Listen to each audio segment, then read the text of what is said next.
우여곡절 끝에 요셉의 형들이 베냐민을 데리고 다시 이집트로 와서 요셉 앞에 이제 서게 됩니다. 그리고 그 앞에 예물을 드리고 절을 합니다. 요셉은 그 신하들에게 형제들을 자기의 집으로 모셔드려라. 그리고 거기에서 이들과 함께 내가 만찬을 나누겠다라고 명령을 내립니다. 요셉의 형들은 요셉이 갑자기 자기한테 잘해주는 것을 불안하게 여기죠. 내가 곡식을 사러 가지고 간 그 돈을 우리가 다시 고스란히 가져왔기 때문에 그것을 문제 삼아서 우리를 괴롭히려는 것이 아니냐, 지금 그렇게 두려워하고 있는데, 요셉은 그 돈은 너희의 하나님 여호와께서 너희의 짐에 다시 도로 넣어준 것이라 라고 자기의 형제들 위로를 합니다. 그리고 이제 집으로 맞아들이고 그 앞에 잔치상을 벌이죠. 감옥에 갇혔던 시므온을 다시 꺼내오고, 그리고 또 그들이 끌고 왔던 나귀까지 이제 풀을 먹이면서 극진하게 대접을 합니다. 요셉은 형제들에게 고향에 있는 자기 아버지의 안부를 묻습니다. 그리고 그 베냐민을 축복을 하는데요. 베냐민은 그 요셉의 어머니 라헬에게서 태어난 친동생이죠. 요셉이 워낙 또 감수성이 풍부해서 자기 친동생을 보고서는 감동을 추스리지 못하고 안방으로 들어가서 한바탕 울고 그리고 다시 나옵니다. 그리고 그 형제들을 나이 순서 따라서 자리에 앉히는데, 이 형제들은 이상하게 생각을 합니다. 저 사람이 어떻게 우리의 나이를 다 알고 우리 그 순서에 따라서 자리를 앉힐까? 베냐민에게 5배의 음식을 주고 함께 먹고 마시는 그 잔치를 벌이게 됩니다. 근데 이 잔치상이 지금 하나로 연결된 것이 아니라 3개로 나눠져 있었는데요. 한 상은 오직 요셉만 앉아서 먹는 상이 있었고, 또 다른 상에는 요셉의 형제들이 모여서 음식을 먹고 있었고, 그 만찬에 참여한 다른 이집트 사람들이 또 다른 상을 준비를 해서 거기에서 또 음식을 함께 먹고 있었습니다. 이집트 사람들은 이방인들과 밥을 함께 먹으면 부정해진다라는 생각이 있었기 때문에 이집트 사람이 히브리인 요셉의 동생들과 같은 상을 쓸 수가 없었고, 또 그 중에 특별히 요셉의 신분이 높았기 때문에 요셉과 형제들은 한 상에서 먹는 것이 아니라 따로 나뉘어서 먹게 된 것이죠. 이것은 신분에 의하여서 나눠진 것이지만 보는 관점에 따라서는 요셉의 형제들이 요셉만 따돌리고 자기네끼리 밥을 먹은 것으로 충분히 그렇게 보일 수 있습니다.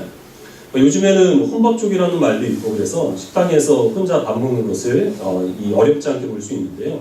얼마 전까지만 해도 식당에서 혼자 밥 먹는 사람 보면은 저 사람은 친구도 없나, 그렇게 이제 이상하게 생각을 했었죠. 밥을 따로 먹는다고 하는 그것은 오늘날에도 그렇지만 특별히 이 시대에는 흔히 있었던 일은 아닌 것이고, 이것이 이 요셉의 형제들이 요셉을 지금 따돌린 것으로, 그래서 요셉이 혼자 밥을 먹고 있는 것으로 보게 된다면, 이 모습은 낯선 모습이 아니라 과거에 한번 이미 우리들이 익숙하게 보아왔던 일의 재현입니다. 이 일이 있기 20여 년 전에 요셉의 형들은 요셉의 채색옷을 벗기고 그를 구덩이에 쳐넣습니다. 그리고 요셉이 굶어 죽기를 기다리면서 그 옆에서 요셉의 형들만 따로 밥을 먹고 있었죠. 근데 그때에 이집트로 가는 미디안 상인들을 발견을 하고, 요셉을 우리가 죽이는 것이 무엇이 유익하겠느냐, 이 요셉을 저들에게 팔아 넘기자라고 얘기를 해서, 그래서 이제 요셉은 이집트에로 팔려가게 된 겁니다.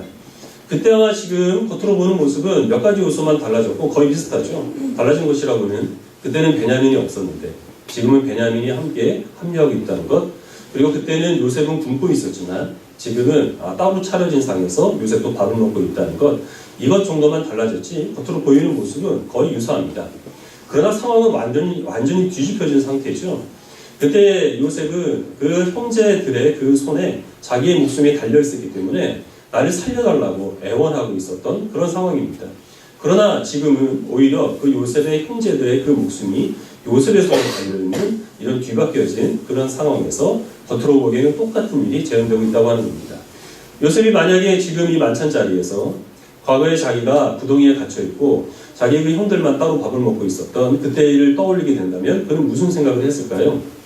그때는 형들이 야속하게 여겨주고 형들이 왜 나를 이렇게 괴롭히는지, 내가 형들한테 무엇을 잘못했는지 그것을 모르는 굉장히 억울한 상황이었는데, 돌아보니까 그때 내가 형들에게 따돌림을 받아서 혼자 그 구덩이에서 울고 있었던 것은 내가 무언가를 잘못해서가 아니라, 형들이 나한테 악하게 대해서가 아니라, 내 가정을 구원하기 위해서 하나님께서 나를 이 형제들로부터 특별히 따로 구별하여 택하신 결과, 그래서 내가 따로 있었다라는 것을 그는 알게 되었다는 것이죠.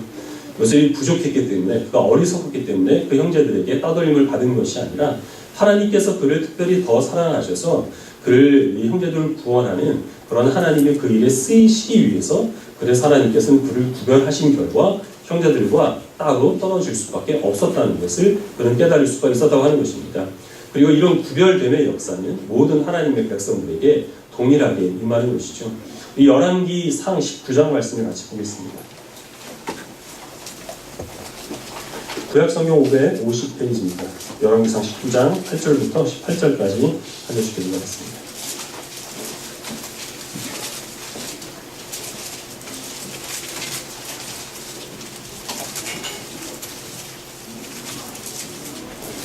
열왕기상 19장 8절을 제가 먼저 읽고 18절까지 다시 읽어보겠습니다. 열왕기상 19장 8절입니다. 이에 일어나 먹고 마시고 그 음식물의 힘을 의지하여 40주 40야를 가서 하나님의 산 호렙에 이르니라. 엘리야가 그 굴에 들어가 거기서 먹더니 여호와의 말씀이 그에게 이르시되 엘리야야 어찌하여 있느냐. 그가 대답하되 내가 만군의 하나님 여호와께 열심히 유별하오니 이는 이스라엘 자손이 주의 언약을 버리고 주의 제단을 헐며 칼로 주의 선지자들을 죽였음이오며 오직 나만 남았거늘 그들이 내 생명을 찾아 빼앗으려 하나이다. 여호와께서 이르시되 너는 나가서 여호와 앞에서 산에서 하시더니 여호와께서 지나가시는데 여호와 앞에 크고 강한 바람이 산을 가르고 아래를 치나 바람 가운데 여호와께서 계시지 아니하며 바람 위에 지진이 있으나 지진 가운데도 여호와께서 계시지 아니하며 또 지진 후에 불이 있으나 불 가운데도 여호와께서 계시지 아니하더니 불 후에 세미한 소리가 있는지라. 엘리야가 또 겉으로 얼굴을 가리고 나가 불 어깨에 서매 소리가 그에게 이르시되 엘리야야 어찌하여 있느냐. 그가 대답하되 내가 만군의 하나님 여호와께 열심히 유별하오니 이는 이스라엘 자손이 주의 언약을 버리고 주의 제단을 헐며 칼로 주의 선지자들을 죽였음이오며 오직 나만 남았거늘 그들이 내 생명을 찾아 빼앗으려 하나이다. 여호와께서 그에게 이르시되 너는 내 길을 돌이켜 광야를 통하여 다메섹에 가서 이르거든 하사엘에게 기름을 부어 아람의 왕이 되게 하고 너는 또 님시의 아들 예후에게 기름을 부어 이스라엘의 왕이 되게 하고 또 아벨 무흘라 사밧의 아들 엘리사에게 기름을 부어 너를 대신하여 선지자가 되게 하라. 하사엘의 팔을 피하는 자를 예후가 죽일 것이요 예후의 팔을 피하는 자를 엘리사가 죽이리라. 마치겠습니다. 그러나 내가 이스라엘 가운데 7,000명을 남기리니 다 바알에게 무릎 꿇지 아니하고 다 바알에게 입 맞추지 아니한 자니라. 북이스라엘 아합 왕 시대에 엘리사 선지자가 아합과 바알과 이세벨의 선지자들과 함께 기도 대결을 펼쳐서 이기게 되죠.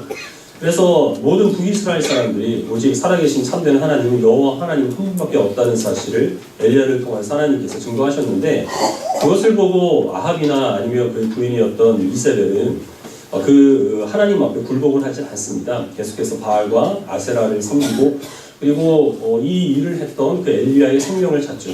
그래서 엘리야는 살기 위해서 최선을 다해서 도망을 가서 여호와 하나님의 산 호렙산까지 이제 이르게 됩니다. 그리고 거기에서 하나님께 이런 말씀을 드리는데요. 모든 이스라엘 백성들이 다 하나님의 언약을 저버리고 하나님의 제단을 다 파괴를 하고 그리고 선지자들을 칼로 죽였고 오직 나만 남았습니다. 그런데 지금 그들이 이제 내 생명을 찾으려고 합니다. 이렇게 얘기를 합니다. 이 이야기는 사실 엘리야의 불만이죠. 내가 목숨을 걸고 바알과 그리고 아세라의 선지자들과 더불어서 싸워서 승리를 거뒀는데 왜 달라진 것은 아무것도 없습니까? 하나님께서 정말 참되고 유일하신 하나님이시라면 이 일을 통하여서 하나님 믿는 주의 백성들이 많이 이 세상을 또 하나님의 그 능력을 증거하는 주의 백성으로서 바로 서야 할 것이 아닙니까? 그런데 왜 나만 남아 있습니까? 지금 이거를 호소를 하고 있는 거죠. 하나님께서 엘리야에게 말씀을 하시는데 바로 말씀하지 아니하시고 먼저 강한 바람을 보내주십니다.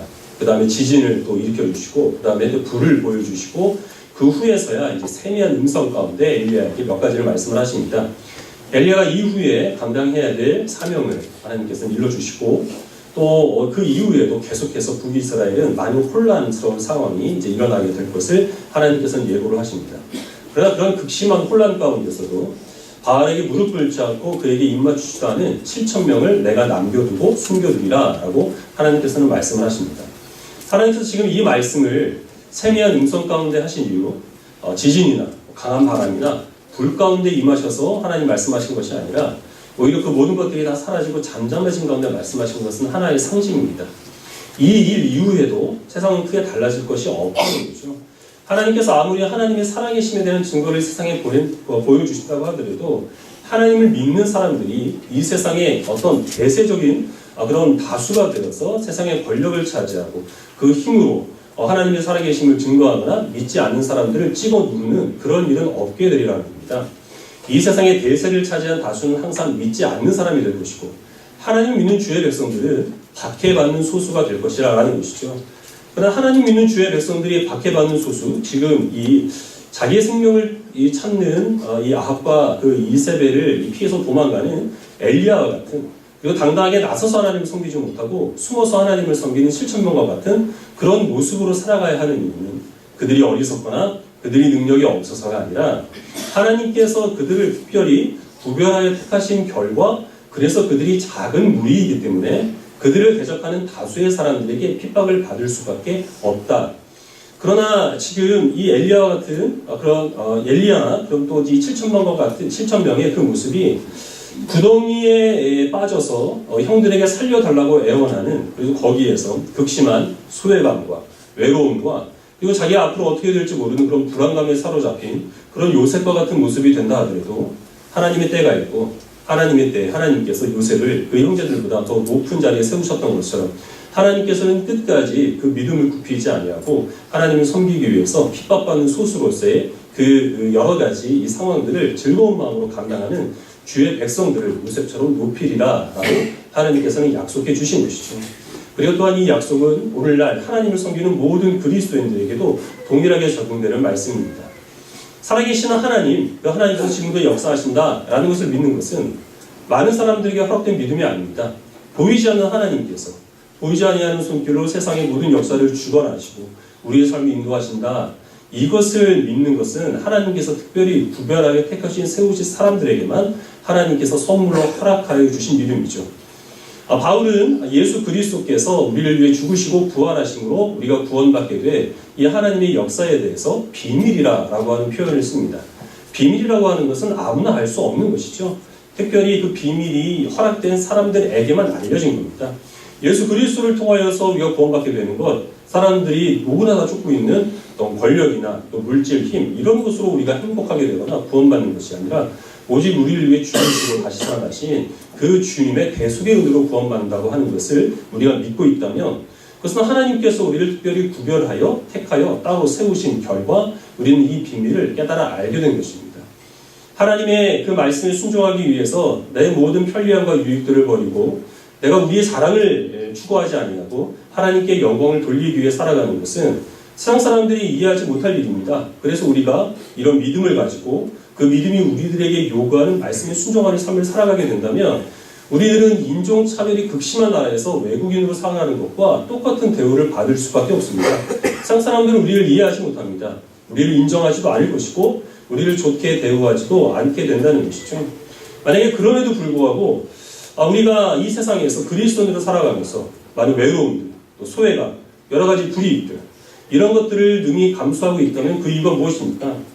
하나님께서 우리를 따로 택하여 불러 세우셨기 때문에 우리는 이 세상의 소수로 살아가는 것이고, 지금은 구덩이에 갇힌 요셉과 같이 우리가 두려움과 외로움과 싸워야 하겠지만, 그러나 이것을 믿음으로 잘 감당한 주의 백성들은 그 형제들과의 만찬 자리에서 하나님께서 따로 요셉을 높은 자리에 세우셨던 것처럼 우리들을 높은 자리로 세워주실 것을 믿는 믿음이기 때문이죠. 그러나 만약에 우리가 이 핍박받는 소수로서의 성도의 정체성을 버리려고 하고 세상으로부터 우리가 대우를 받으려고 하고 많은 권력을 차지한 대세적인 다수의 그 편에 서려고 하는 그런 욕심이 있다고 한다면 우리는 정말 우리가 갖고 있는 하나님께 대한 믿음이 바른 것인지, 그 믿음이 우리들에게 요구하는 신자의 삶이 우리 삶 속에서 결실을 맺고 있는지 우리는 스스로의 모습에 대해서 진지하게 의심을 해봐야 하는 겁니다. 제가 신학생 시절에 사역을 몇 달 쉬고서 서울에 있는 몇몇 큰 교회에 가서 예배를 드린 적이 있습니다. 그때 사랑의 교회에 가서 드렸던 예배가 기억이 났는데요. 그때 사랑의 교회는 주일에 6부 예배까지 드리고 있었습니다. 그 가운데서 특별히 젊은 사람들만 모여서 따로 드리는 예배가 있었는데요. 4부 예배인지 6부 예배인지 기억은 잘 안 나는데 정말 많은 젊은 사람들이 모여서 예배를 드렸습니다. 아마 1,000명이 넘는 수천 명의 사람들이 모여서 함께 이제 예배를 드렸는데 이 트렌드를 주도하는 대형교회답게 예배가 정말 화려했습니다. 사람만 많았을 뿐만 아니라 악기팀도 어디 손색이 없는 그런 이제 프로들만 모여서 또 악기를 연주를 했고, 찬양을 드리는 그 중간에 갑자기 영어로 가사로 막 찬양을 부르기도 했습니다. 모국어가 나와서 반갑긴 했는데 갑자기 이게 무슨 일인가 싶기도 했어요. 어쨌든 그런 화려한 그 많은 사람들이 모인 예배를 드리면서 제가 그 당시에 품었던 몇 가지 그 고민 가운데 하나가 좀 해결되는 느낌이었습니다. 어떤 고민이었느냐 하면, 교회 안에 점점 젊은 사람들이 사라지고 있다고 하는 것이었거든요. 모태신앙으로 태어났어도 신앙에 대해 관심 없는 그런 학생들이 많고, 그리고 자기가 그리스도인이라고 하는 정체성, 그리고 또 교회에 대한 소속감, 그런 것들이 전혀 없는 그런 청년들이 너무 많아서 이 젊은 사람들이 앞으로 10년 후, 20년 후, 30년 후의 교회의 모습을 결정을 하게 될 텐데 한국 교회의 미래가 너무 어렵다, 이런 고민들이 있었습니다. 근데 사랑의 교회 가니까 그렇지 않았거든요. 거기에 정말 수천 명의 젊은이들이 모여서 열광적으로 예배를 드리고 있었습니다. 그래서 한국교회의 그 미래가 어둡지 않구나, 여기에 하나님께서 남겨두신 하나님의 백성들이 많이 있구나 하는 생각으로 잠시 위로를 받았습니다. 근데 얼마 지나지 않아서 제가 무엇을 생각을 했게 됐느냐 하면, 그 사랑의 교회 모습이 전체 한국교회 모습은 아니라고 하는 거거든요. 그 당시에 사랑의 교회는 오정현 목사가 새로 부임을 해서 젊은 사람들 중심으로 해서 많은 그 양적인 성장이 이루어지고 있던 때였습니다. 근데 같은 시기에 한국교회 성도들이 더 많이 늘어나느냐? 그렇지 않습니다. 특별히 젊은 사람들이 교회에서 속속 이탈하고 있는 것 때문에 많은 교회들이 어려움을 겪고 있던 바로 그 시대에 사랑의 교회에만 청년들이 많이 늘어난 것이거든요. 그러면 그 청년들이 어디에서 왔겠느냐? 불신자들이 전도받아갖고 회심해서 그들이 예배하는 사람이 된 게 아니라고 하는 거죠. 아마 대부분 사랑의 교회보다는 작은 교회에서 신앙생활하는 청년들이 옮겨왔던 겁니다. 그 청년들은 아마 대부분 저와 동일한 고민을 갖고 있었을 거예요. 내가 어렸을 때부터 그리스도인으로 살아가고 있는데 왜 내 주변에는 기독교인이 없을까? 내가 공부하는 이 학교에 왜 내 친구들 중에서는 같은 믿음을 가진 친구들이 없을까? 왜 내가 일하는 직장에는 나와 똑같은 그런 믿음을 가지고 신앙을 고백하는 그런 그리스도인들이 드물까 하는 그런 염려가 있었을 겁니다. 성도로 살아가는 것이 어리석게 느껴지고, 내가 그리스도인이 되어서 하나님 말씀에 순종하는 것이 정말 세상 사람들은 그것을 인정하지 않는 그런 헛된 길을 걷는 것 같은 그런 많은 갈등 가운데 있다가 그들도 사랑의 교회에 와서 화려한 예배를 드리면서 저와 똑같은 위로를 받았겠죠. 나와 같은 고민을 갖고 있었던 그리스도인들이 나만 있었던 것은 아니구나. 나와 동일한 신앙을 고백하는 내 또래의 젊은이들이 여기에 많이 있구나. 하나님 살아계시는구나 하는 그런 어떤 위로를 많이 받았을 겁니다. 우리가 신앙생활 하면서 이런 위로들이 꼭 필요한 순간들이 있습니다. 그런데 그 대형교회, 아니면 많은 사람들이 모이는 어떤 대형 집회, 그리고 기독교 역사 가운데서 간헐적으로 일어났던 그 부흥의 역사, 이런 것들이 간혹 우리 그리스도인들을 오해하게 만들 여지가 있다고 하는 것입니다. 우리 그리스도인들의 정체성은 핍박받는 소수로서 이 세상에서 하나님께서 숨겨두시고 남겨두신 결과 우리가 존재한다는 것이 아니라, 우리가 이 세상의 대세를 장악한 가수가 되어야 되고, 우리가 이 세상 가운데서 물질로든 아니면 권력이로든 잊지 않는 사람들에게 우리의 믿음을 강요할 수 있을 만큼의 그런 힘을 가져만 하는 것이 마땅하다라고 우리를 오해하게 만들 여지가 있다고 하는 것입니다. 세상에는 다양한 교회가 있고 그 교회마다 저마다 장점도 있는 반면에 단점도 있습니다. 초대형 교회는 물론 우리 같은 이 작은 교회는 갖지 못한 많은 장점들도 있지만 그 반면에 여러 가지 단점들이 있습니다. 그런데 그 중에 하나가 무엇이냐면 우리의 정체성에 혼란을 준다고 하는 것이죠. 우리는 하나님께서 이 악한 세대 가운데서 특별히 골라 세우신 소수이고, 우리가 소수이기 때문에 이 세상에서 우리는 박해와 외로움과 따돌림과 그리고 여러 가지 불이익들을 당연히 감당해야 한다는 사실을 초대형교회에서 신앙생활하는 사람들은 물론 사람마다 다르긴 하겠지만 대체적으로 공감하기가 몹시 어렵습니다. 왜냐하면 그런 교회들은 지금까지 추구해왔던 모든 사업들이 다 성공한 결과, 꾸준히 성도들이 기하급수적으로 늘어난 결과, 여러 가지 어려움들도 있었겠지만 그런 어려움들이 교회를 흔들 만큼의 영향을 끼치지 못한 결과 오늘날의 초대형 교회가 되었기 때문에 앞으로도 그들이 모든 교약하는 것들, 하나님께서 우리를 사랑하신다면 당연히 잘 될 것이고, 또 지금까지 그래왔던 것처럼 앞으로도 계속 신자들은 늘어날 것이고 하는 이제 그런 것들을 당연시 여기는 것이 대형교회 신자들이기 때문에 그렇다고 하는 것이죠. 제가 문제 삼고 있는 것은 지금 교회의 규모를 얘기하는 것이 아닙니다. 우리는 작은 교회를 다니고 있지만 때로는 우리 자체가 대형교회가 될 그런 욕심을 품을 수 있다고 하는 것이죠. 우리는 모두 다 열심히 살아가고 있습니다. 정말 이른 아침부터 늦은 저녁까지 수고스럽게 살아가고 있는데 그 수고하는 목적이 무엇이냐가 중요하죠.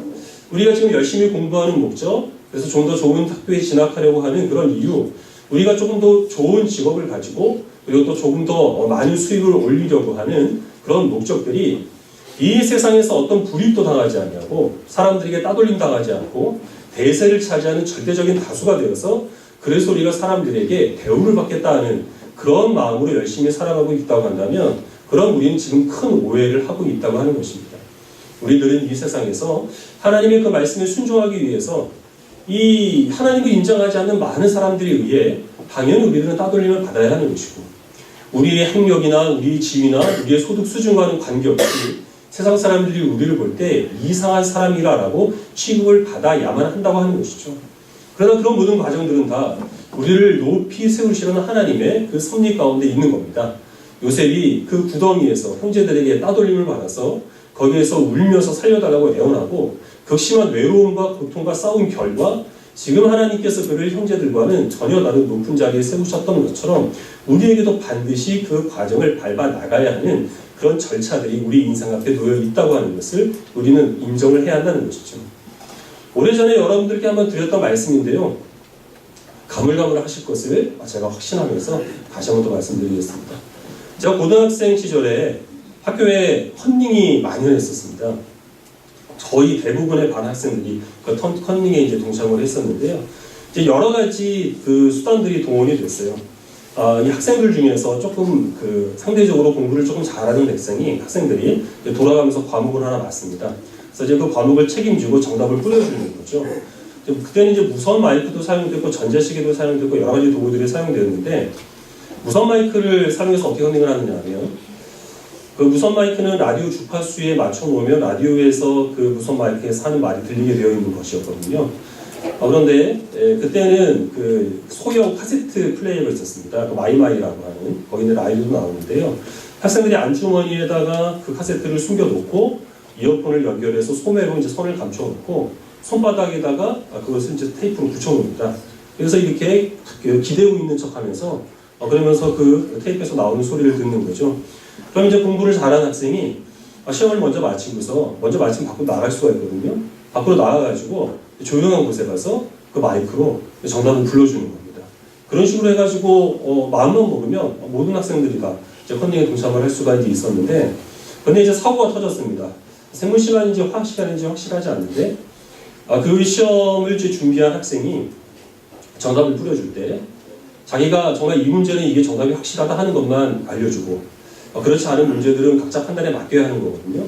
근데 이제 이 학생은 너무나 친절해가지고 모든 문제의 정답을 다 뿌려준 거예요. 그러니까 반 전체 학생의 거의 대부분의 학생들의 점수가 똑같았을 뿐만 아니라 틀린 문제, 틀린 답까지 다 똑같게 된 것이죠. 그러니까 이거는 누가 보더라도 컨닝을 한 것으로밖에 볼 수가 없는 겁니다. 선생님이 이제 학생들을 한 사람 한 사람 불러가지고 그래서 이제 정답하고 그리고 또 점수하고 이제 맞춰보고 컨닝을 했다고 판단되는 학생들은 이제 다른 쪽에 이제 세워서 뒀습니다. 그래서 나중에 이제 제 시험을 보게 됐는데 제 차례가 되었어요. 선생님이 제 점수를 확인을 하더니 저를 보면서 이전에 전혀 볼 수 없었던 환한 웃음을 지으시는 겁니다. 아주 칭찬을 해주셨습니다. 그때 다른 학생들은 거의 대부분 80 몇 점이었는데 저만 40점이었거든요. 제가 특별히 뭐 도덕성이 뛰어나서 40점을 컨닝을 하지 않은 것이 아니고 그때는 지금과는 달라서 내신의 비중이 그렇게 높지 않았었습니다. 학력고사만 잘 보면 원하는 대학교에 갈 수 있던 시기였기 때문에 귀찮았어요. 굳이 이렇게까지 해야 되나? 나쁜 짓도 부지런해야 되는 거거든요. 그래서 게으른 덕에 큰 칭찬을 받았습니다. 제가 100점 만점에 40점 점수 없고서 칭찬을 받은 건 그때가 처음이고 그 후로도 없었습니다. 우리 인생은 결국 그 두 가지가 아닙니까? 수단과 방법을 가리지 않고 80점짜리 점수 많아서 내신을 조금 올려보려고 하거나 그렇지 않으면 그 부당한 방법들을 우리가 다 포기를 하고 40점을 맞는 수모를 감수하더라도 그래도 우리가 떳떳하게 살아갈 그 길을 택하느냐, 이 두 가지의 갈림길이 있는 것이죠. 우리 모든 믿는 그리스도인들은 분명한 확실한 신념이 있습니다.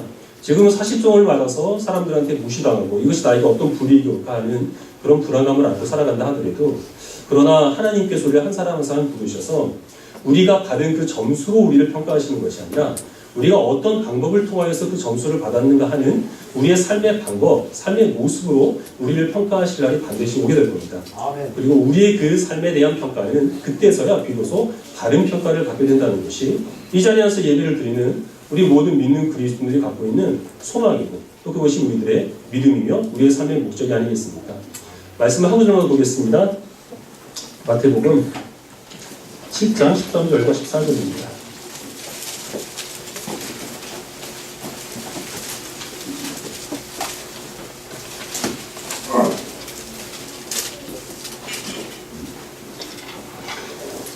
마태복음 7장 13절 14절 이런 말씀을 같이 읽겠습니다.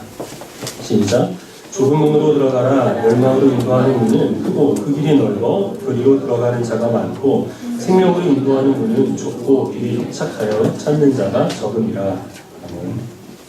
하나님의 택함받은 백성으로서 주께서 우리들에게 약속하신 생명, 영광, 구원 그런 모든 것들은 다 우리들에게 거저 주어지는 것이 아니라 우리가 좁은 문으로 들어갈 때에 그때 우리들에게 주어지는 것이라 라고 예수님께서 말씀하셨습니다.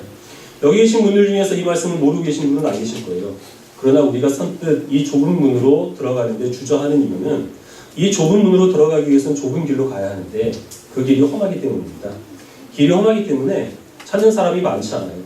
그래서 우리가 좁은 문으로 들어가기 위해서 좁은 길로 우리의 발걸음을 내딛게 되면 우리는 금방 외로움에 휩싸이게 됩니다.